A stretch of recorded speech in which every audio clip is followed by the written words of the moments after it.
Welcome guys. अभी जो video देख रहे हो तो उसका टाइटल है मंत्री ने दिया चैलेंज, दावा करो या पंडिताई का ताबूत उखाड़ो। बागेश्वर धाम सरकार है ना, जो पर्चियाँ निकालते हैं वो उनके ऊपर वीडियो। तो गाइस चलिए वीडियो को स्टार्ट करते हैं। ऐसा क्या हुआ बागेश्वर के साथ, मतलब कि कोई मंत्री बोल रहा है आबा बाबा छोड़, ये कर वो कर, पता नहीं। हम कभी भी अंधविश्वास नहीं फैलाते। हनुमान जी के नाम से प्रार्थना करते हैं और किसी का कल्याण हो जाता तो ये हमारा इष्ट चमत्कार। नमस्कार, आदाब, सत श्री अकाल, जय भीम, जोहार। मेरा नाम है नवीन कुमार। महाराष्ट्र के नागपुर से अपनी लंगोट समेटकर भागा बागेश्वर धाम वाला नौटंकीबाज रंगेश्वर धीरेन्द्र शास्त्री छत्तीसगढ़ में भी फंस गया है। क्या नागपुर के बाद वो छत्तीसगढ़ से भी कथा छोड़कर भागने वाला है? क्योंकि प्रवचन के नाम पर लोगों को भड़काने पर उसके खिलाफ किसी भी समय एफआईआर हो सकती है। धीरेन्द्र शास्त्री को मैं रंगेश्वर इसलिए बोल रहा हूं कि वो रंगीन कपड़ों का बड़ा शौकीन है। लाल, पीला, हरा, नीला, गुलाबी, चितकबरा, धानी, आसमानी, ऐसे ऐसे रंग के साफे दुपट्टे कुर्ते पहनता है कि कई बार मोदी जी को भी दिक्कत होने लगती होगी। अपने मुकाबले में ये कौन आ गया? रंगेश्वर तो तब भी आदर सूचक शब्द है मेरे दोस्त धीरेन्द्र शास्त्री के लिए, क्योंकि इसमें ईश्वर लगा हुआ है। रंगेश्वर असल में ऐसे ही लोगों के लिए रंगा सियार शब्द का विस्तार। रंगा सियार है। खैर, कहानी ये है कि बागेश्वर का रंगेश्वर इस बार ज्यादा बुरा फंसा है और अब वो चीख चीख कर कह रहा है कि देखो भाई, ना तो मैं कोई संत हूं, ना ही मेरे हाथ में कोई चमत्कार, तपोबल या शक्ति है। मतलब बागेश्वर के रंगेश्वर ने सीधे सीधे मान लिया है कि देखो, चमत्कार के नाम पर जो तुम लोग देखते हो ना, वो विशुद्ध फर्जीवाड़ा है। नागपुर वाली कहानी तो जानते ही होंगे आप, आगे हम इसके बारे में बताएंगे। लेकिन पहले सुनिए बागेश्वर का रंगेश्वर छत्तीसगढ़ में कैसे लटपटा गया है। दरअसल पंडित धीरेन्द्र शास्त्री अभी कथा बांचने के सिलसिले में छत्तीसगढ़ के छतरपुर में, इसके पहले वो रायपुर आया था, लोगों पर बुलडोजर चलाने की बात करने वाला ये लंपटानंद अपने आप को सरकार है। वो भ्रम में था कि अपने आप को सरकार कह देने से वो कानून भी अपने आप बनाने और चलाने लगेगा। लेकिन उसे अंदाजा नहीं था कि यहां सरकार का मतलब जनता की चुनी हुई सरकार होता है। खैर, रायपुर आने के बाद उसने प्रेस कॉन्फ्रेंस की। अब राम कथा से पहले प्रेस कॉन्फ्रेंस का क्या मतलब किसी संत तपस्वी महात्मा के लिए, वही जाने। लफ्फाज तो वो है ही, और इसी लफ्फाजी में डींगे हाँकते हुए उसने दावा कर डाला कि छत्तीसगढ़ में धर्मांतरण के मामले बड़े हैं। उसने खास तौर पर बस्तर का जिक्र किया और कहा कि वहां के सनातन हिंदुओं को दूसरे धर्म में जाने देने से रोकना होगा। बागेश्वर के रंगेश्वर के जिह्वा से निकली यह खबर आग की तरफ है। बस्तर के बड़े नेता हैं कवासी लखमा, वो राज्य के आबकारी मंत्री भी हैं। जब उन्हें बागेश्वर के रंगेश्वर के बयान की खबर लगी तो वो तमतमा उठे। कहा, इस रंगेश्वर को कैसे पता चला कि बस्तर में क्या हो रहा है? वो कब गया वहां? बाबा को कैसे पता चल गया? क्या उसको सपना आया था? उन्होंने चुनौती दे डाली कि रंगेश्वर मेरे साथ बस्तर चले और अपने आरोपों को साबित करे। हर उस घर के बारे में बताया जिसके लोगों ने धर्म परिवर्तन किया है। सबके बारे में बताएं। सीधे कहा कि कोई धर्मांतरण नहीं हो रहा है, रंगेश्वर को अपने आरोपों को साबित करना होगा, और अगर उसने अपना दावा साबित कर दिया तो मैं राजनीति और नहीं कर पाता है तो बागेश्वर का रंगेश्वर अपनी पंडिताई छोड़ दे। इसी के बाद से रंगेश्वर को बुखार आया हुआ है। क्या मजेदार बात हुई है कि हनुमान के नाम पर चमत्कार का नाटक करने वाले बागेश्वर के रंगेश्वर की बोली ही बदल गई। वो कहने लगा कि हनुमान तो ठीक है, लेकिन मैं तो संविधान को मानने वाला आदमी हूं, कोई संत तपस्वी महात्मा नहीं हूं, इस देश का साधारण नागरिक हूं जो खेल तमाशा करके रोजी रोटी चलाता है। लेकिन यहां भी बागेश्वर का रंगेश्वर अपने ओछेपन से बाज नहीं आया।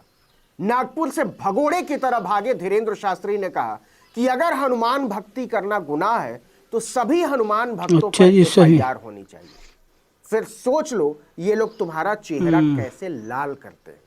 धीरेन्द्र शास्त्री पर आरोप लगते रहते हैं कि वो संत होकर भी अभद्र भाषा का इस्तेमाल करते हैं। इस पर बागेश्वर के रंगेश्वर ने कहा कि जब हम संत हैं ही नहीं तो अभद्रता कैसी, हम जो चाहें करें। उसने साफ साफ कहा कि हमारा डिस्क्लेमर है कि हम कोई संतवंत नहीं है, मतलब हम संत नहीं है तो कुछ भी बोलेंगे, कुछ भी करेंगे। अब सवाल है कि जब एफआईआर से इतना ही प्यार है रंगेश्वर को तो भागा क्यों नागपुर से? सही बात है, वहां तो भाजपा की ही सरकार है, फिर क्यों भागे? देखिए कि वो वहां श्री राम चरित्र चर्चा के लिए पहुंचा हुआ था। लेकिन जब इसके अपने चरित्र के परखच्चे उड़ने शुरू हुए तो 2 दिन पहले ही चोरी चुपके भाग खड़ा हुआ। दरअसल अंधश्रद्धा निर्मूलन समिति के अध्यक्ष श्याम मानव ने बागेश्वर धाम के रंगेश्वर का पोस्टमार्टम कर डाला था। 5 दिनों की राम कथा के बाद 2 दिन वो दिव्य दरबार लगाने वाला था और प्रेत दरबार लगाने वाला था। दिव्य दरबार में वो दावा करता है कि हमें तुम्हारा नाम पता है, पता मालूम है, तुम्हारी तकलीफ मालूम है और हम तुम्हारे बारे में सब कुछ जानते। पर्चा निकालता है वो ऐसे कलम से लिख के। और प्रेत दरबार में वो भोले भाले लोगों को प्रेत छाया से मुक्त करने का नाटक करता है। उन्हें खुद ही थप्पड़ मरवाता है, जमीन पर लोटपोट करवाता है और अपने आप को कष्ट दिलवाता है। वो दावा करता है कि इस पर सैकड़ों लोगों का भरोसा है, मतलब ये चमत्कार की तरह है। महाराष्ट्र में अंधविश्वास के खिलाफ कानून बहुत सख्त है। श्याम मानव पुलिस के पास पहुंच गए कि ये आदमी धर्म के नाम पर लोगों को लूट रहा है, चमत्कार के नाम पर धोखा दे रहा है, फर्जी वाड़ा कर रहा है, लोगों का शोषण कर रहा है। लगा कहीं आगे की कथा जेल में न करनी पड़ जाए, इसलिए वो तय कार्यक्रम से 2 दिन पहले रातों रात फरार हो गया। लोग प्रेत दरबार और दिव्य दरबार के चमत्कार के इंतजार में ही रह गए और धीरेन्द्र शास्त्री भाग गया। लेकिन बागेश्वर का रंगेश्वर है कमाल का आदमी। नागपुर से निकलते ही वो शेर हो गया। उसने श्याम मानव को निशाना बनाते हुए छत्तीसगढ़ में कहा कि नागपुर वालों आ जाओ, हम तुम्हें दिखाते हैं चमत्कार क्या होता है। लेकिन जैसा कि मैंने शुरुआत में कहा था, रंगेश्वर है 1 नंबर का लंपट। मुझे भी उसे लंपट कहते हुए अच्छा नहीं लगता है, लेकिन सवाल है कि लंपट को लंपट न कहा जाए तो कहा क्या जाए।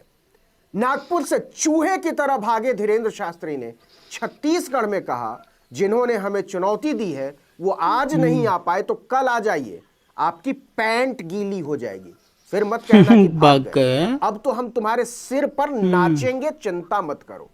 पैंट गीली हो जाएगी, सिर पर नाचेंगे, चेहरा लाल कर देंगे। ऐसी भाषा बोलने वाला रंगा सियार अपने आप को बागेश्वर सरकार कहता है। इस रंगे सियार को नागपुर में श्याम मानव ने चुनौती दे डाली थी कि अगर तुम वाकई इतने पहुंचे हुए संत महात्मा फकीर हो तो जिन लोगों को हम पेश करेंगे उन्हीं लोगों का पर्चा बनाकर दिखाओ और बताओ कि वो कौन है, उन्हें क्या तकलीफ है, क्या क्या उपाय किए हैं अभी तक। अगर सही बता दिया तो अंधश्रद्धा निर्मूलन समिति तुमको 30 लाख रुपए का इनाम देगी और नहीं तो FIR के लिए तैयार रहो। समिति ने नागपुर पुलिस को धीरेन्द्र शास्त्री के खिलाफ कार्रवाई के लिए आवेदन भी दे दिया। बागेश्वर के रंगेश्वर को जब इसका पता चला और इसकी गंभीरता का अंदाजा हुआ तो रातों रात चूहे की तरह भाग खड़ा हुआ। लेकिन जैसे ही वो महाराष्ट्र की सीमा से बाहर निकला फिर से लगा गाल बजाने। अब वो छत्तीसगढ़ के आदिवासियों और पिछड़ों के बीच अपनी दुकान चमकाने में जुटा हुआ है। कह रहा है कि हम धर्म परिवर्तन को रोकने आए हैं। लेकिन कवासी लखमा ने ये चुनौती देकर उसकी आत्मा दहला दी है कि या तो आरोप साबित करो और नहीं तो अपनी पंडिताई छोड़ दो। ये बकवास की बातें मत किया करो। इस वीडियो में इतना ही, लेकिन अगर आपने आर्टिकल 19 इंडिया को अब तक चैनल को सब्सक्राइब भी कर देना, बेल आइकन ही प्रेस कर देना, दबाइए, घंटी जैसी आकृति लाइक कीजिए और कमेंट करके बताइए हमारा वीडियो आपको कैसा लगा। यूट्यूब पर देख रहे तुम्हारे चैनल को सब्सक्राइब कर दीजिए, फेसबुक पर देख रहे तुम्हारे पेज को लाइक कर लीजिए, इंस्टाग्राम पर हमें फॉलो कीजिए और हमारा ट्विटर हैंडल है article19_India। मेरा ट्विटर हैंडल है नवीन जर्नलिस्ट। आप मुझे नमस्कार। तो गाइस फेक है ये बाबा धीरेन्द्र जो पर्ची निकालता है, 101% ये फेक है। हो ही नहीं सकता ऐसे कि कोई किसी का पूरा वो बता दे। सब इसी के बंदे होते हैं मिले, वो ये सब स्क्रिप्टेड होता है पहले से ऑलरेडी, बस पब्लिक के सामने दिखाते हैं। ऐसा हो ही नहीं सकता। ये 101% फेक है। पता नहीं क्यों मूर्ख जनता जाती है उसके पास, समझ ही नहीं आता यार। बताओ यार, साफ बताओ। वो तुम्हारे बारे में सब कुछ बता देगा, तुम्हारा नाम ये है, यहाँ रहते हो, ये करते हो, ये ज़रूरत है, वो बता देगा कोई किसी का। हो ही नहीं सकता। वहाँ उससे बेड लगाए नागपुर में, कहा था कि हमारे 10 लोगों के नाम बता दे, वहाँ से भाग के आ गया। बताओ, वो कह रहा हम तेरे को 30 लाख रुपए देंगे और हम एक कमरे में ये बता, हम 10 लोगों को लेके आएंगे, उन 10 का नाम बता दे और उनके बारे में थोड़ी और चीज़ बता, कैसे कपड़े पहने हैं, ये मतलब किसी कमरे में, मतलब कुछ भी ऐसा बता दे हमें कि हाँ है, और 30 लाख रुपए देंगे। बताओ, वहाँ से भाग कर आ गया। क्योंकि फेक है ये, और पता नहीं समझ नहीं आता कौन सी मूर्ख जनता है जो ऐसों के पास जाती है यार। कोई ऐसा हो सकता है कोई किसी का सब कुछ बता देगा? पॉसिबल ही नहीं है। फिर भी पता नहीं कितनी मूर्ख जनता, समझ ही नहीं आता है। सो गाइस, ये था आज का वीडियो। उम्मीद आपको इन्फॉर्मेटिव लगा होगा। हमारे चैनल को सब्सक्राइब कर देना और जो वीडियो का लिंक डिस्क्रिप्शन से ले लेना। अल्लाह हाफिज़।